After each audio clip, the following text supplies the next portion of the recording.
Hey guys, several years ago when I was really suffering, I signed up for Amy Johnson's 6 weeks of Little School of Big Change. I had read some amazing reviews and I signed up so that I could start feeling better. I had so much depression and terror and anxiety, so many things going on, and I couldn't think of a better way to try to feel better than to join this course. And so I did. And at first, in like the first week or two, I was just so full of hope that by default, my brain relaxed. And when the brain relaxes and isn't searching so much, by design, you feel more of your innate nature, which is more peaceful, more settled, more like the blue sky. And so for the first couple weeks, I didn't understand why I felt better. I just was so glad that I did feel better. I understand now the mechanism of the brain. Your blue sky is there when the searching settles down. So I wasn't searching for that first couple weeks. I just was so filled with hope that somehow this program was going to be the ticket to make those feelings of sadness and grief and anxiety and terror go away. And then around week 3, my brain got busy again. It was like, wait, we are halfway through this program and I am not perfect yet. I am not better yet. And so my brain that had been relaxed for a couple weeks, not searching, just trusting, okay, this is the ticket, started creeping back up again, like, wait a second. And then it did what normal human healthy brains do.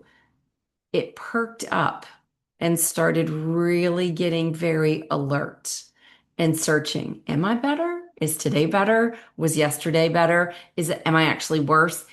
And the brain sort of just woke up in week 3 and started searching. And so, of course, what happens when the brain goes back into searching mode? Am I better? Am I better? Am I worse? How are things going? Scanning the skies for answers. I started feeling worse. And by comparison, from what I had felt that 2 weeks prior, it felt like I was way worse. But that was only by comparison because I had had that couple weeks of like a honeymoon period. So it seemed like I was so much worse. And I remember showing up to a call and being like, this doesn't work for me. I feel worse now than when I joined the course. This cannot be working. At the same time, that was happening, and my brain was having a field day, as brains do, because their whole point in protecting you and keeping you alive is to scan for an expected outcome. And if it doesn't meet the brain's expected outcome, the brain has to report that as failure. Danger, watch out, you're worse. It has to. That's how it protects you. That's how it keeps you alert. I know it seems so counterintuitive, but that brain really is doing its very best to keep you safe when it does that.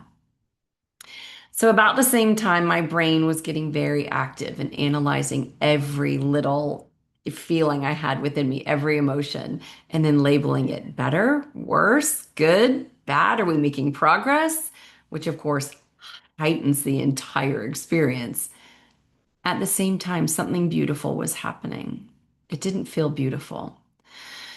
But what happens, what tends to happen when we join things like that, or we start coaching, or we're in our second or third year of coaching, or we're really in this exploration, what begins to happen is that a lifetime of self-protection and survival mechanisms, the things that I feel like are your armor, you have worn your whole life. The armor I wore my whole life without realizing it. I was completely asleep to it.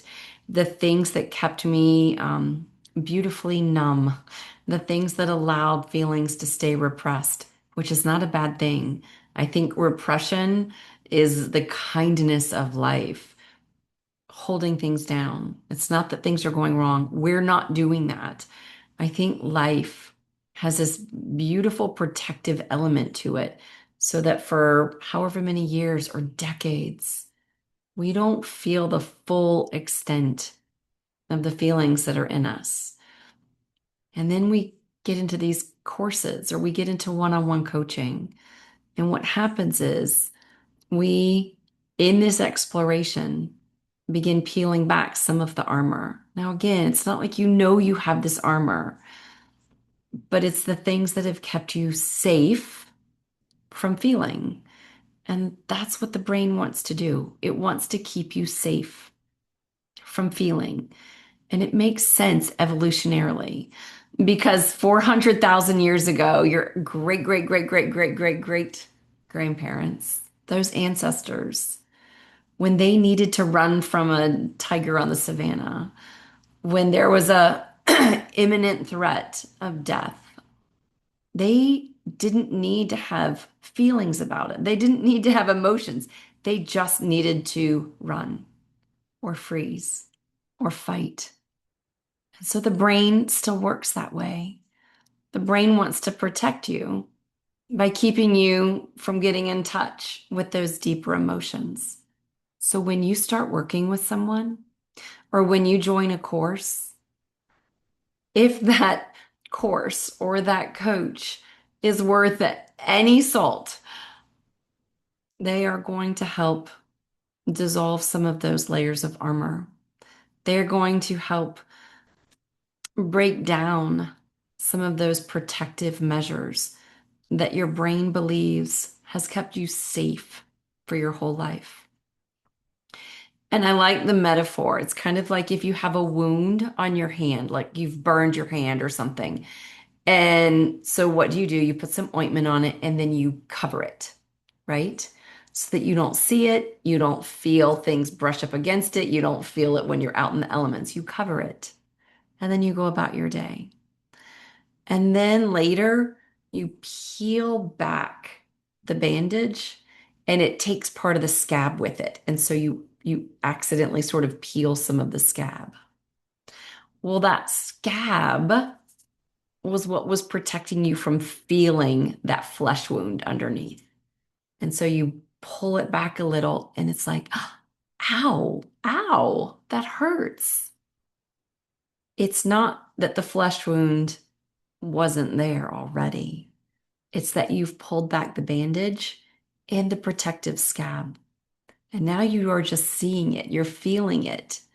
That's kind of like our armor as we begin to help pull away, dissolve all those layers, all those decades, all those generations of armor that could look like distraction, a really busy life, lots to do, lots to think about, analysis, judgment, all kinds of things. Basically, anything that keeps you in your head and distracted from feeling. That's your armor. That's the gift life has given you for however many decades it's given it to you. And then by grace, at some point, something comes along, an illness, you lose a spouse, you lose a job, you lose your money, something happens, and it kind of holds you still for a minute. And you find yourself in a conversation like this one that says, you're ready. It's time to start pulling away some of the armor and feeling what was already there. And that's the craziest thing to the mind. And that's why it feels like we're getting worse when we're not getting worse. It's just you've lost the layers of armor. You've lost that head to toe. I forgot what it's made of, that armor. And you've got your like your gun and your sword and now it's all gone.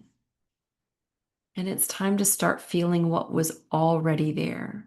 So if you felt like a little bit of sadness or even like this much sadness or grief, that same amount of sadness and grief, when you take away the armor, feels like, it seems like this much grief, this much sadness, this much rage, but it's not. You're not getting worse. We're removing the obstacles that innocently and beautifully and perfectly prevented you from fully feeling what was already there.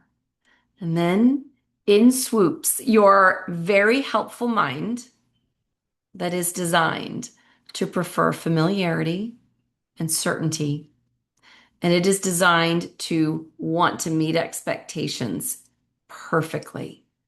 So here you are, your armor is down. You are feeling more of your raw emotions without any layers of protection. Your mind has no choice but to come in and declare that bad, failure, going backwards, falling. Your mind has to put some really strong, definitive, hypnotic labels on the fact that you're just simply finally ready to feel some pretty deep emotions that have always been there. You're not getting worse. You are growing your capacity to feel the things without the layers of protection that appeared to always keep you safe. They weren't. They were certainly helping for a while, but you're ready. If those layers of protection are now gone or they're dissolving, you can trust the intelligence of the design and you can actually begin just small baby steps. None of this needs to be some leap over a mountain or some big epiphany. This actually starts with something so simple, just kindness, self-compassion. This is hard work. It can feel really daunting sometimes. It can feel like it's never ending, but that is not the truth of this work. That is how your mind has to present it to keep you safe. Your mind will do anything to keep you in problem-solving mode, even if it is keeping track of linear progress and then giving you big stamps of failure, losing, going backwards. But what if? What if all that's actually happening as you are growing your capacity to be more fully present, loving, and kind to the emotions that were already there? I think of them as like children, like coming to the playground and the teacher standing in the middle and she has on her skirt and all the children are coming up, tugging on her skirt. My turn. Can you hold me? Can you love me? Can I have your attention now? And you've got grief and sadness and rage and anger and insecurity, and all the children are tugging at your skirt saying, is it my turn? Can you give me some of your attention, your kindness? You're not getting worse. You are learning how to feel what was already there.